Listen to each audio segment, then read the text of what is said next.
allowing Donald Trump in the White House is really one of the greatest counterintelligence failures in history. And how is it possible that we allowed this to happen? Going way back to when I started in journalism, the late 60s, early 70s, I graduated college in 71. Daniel Ellsberg leaked the Pentagon Papers. You had Watergate. And it seemed like one big story could really change the national conversation and change history. And I thought that was just amazing. And if I've seen any difference, it's that more than 50 years later, I don't think that's possible anymore. It seems to me they add up to saying that Donald Trump is an asset of Russian intelligence. For me, that is an extraordinary fact of history that all the nations feel they have to address. But in fact, it's been out there and it really hasn't moved the needle. So I think in a lot of ways, the press today does not have nearly the clout it once did. And that's been enormously frustrating. And I think in the United States with Trump, they've been insanely successful. And what's very frustrating to me and perhaps you is it feels like we are helpless against them. This is what we're talking about, the perfectly legal influence operations where someone like Donald Trump is recruited, perhaps even unknowingly, as an intelligence asset. He may be a useful idiot and may not even be aware of it.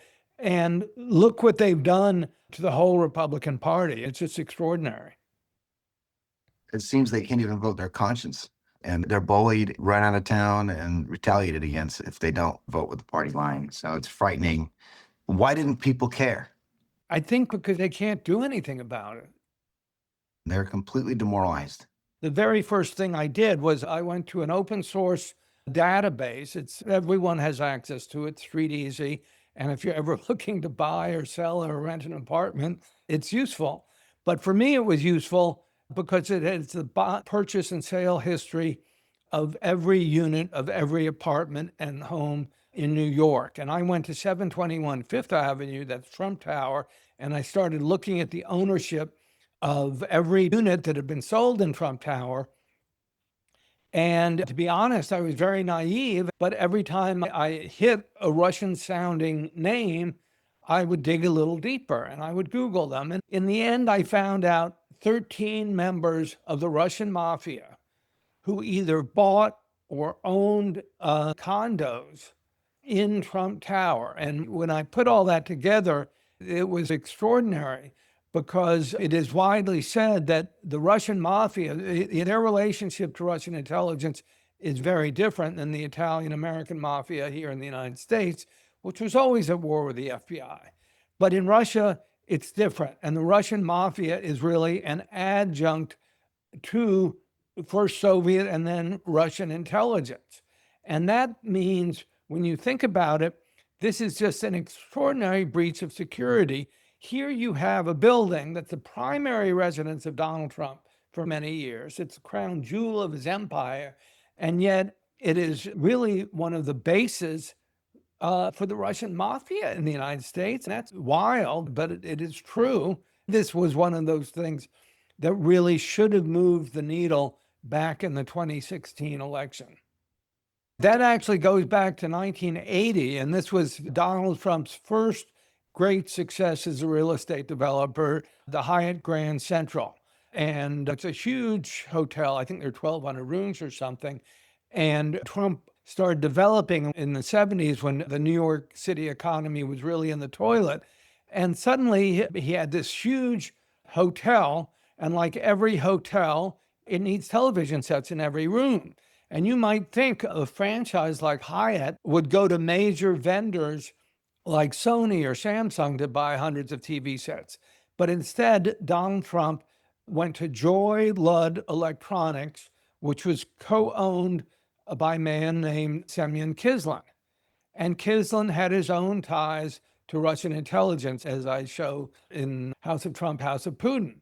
And the FBI must have known about it. I interviewed on the record a man named Kenneth McCallion, who was a United States attorney in the Eastern District of New York. And he remembered FBI stakeouts of Joy Ludd Electronics.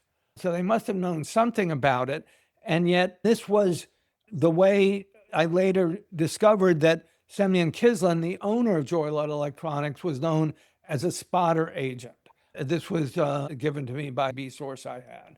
And to me, that was interesting because when he returned, suddenly he had changed enormously. And he had put an ad. He said he was running for president in 1988, which was ridiculous because George H.W. Bush was vice president and was clearly going to get the nomination.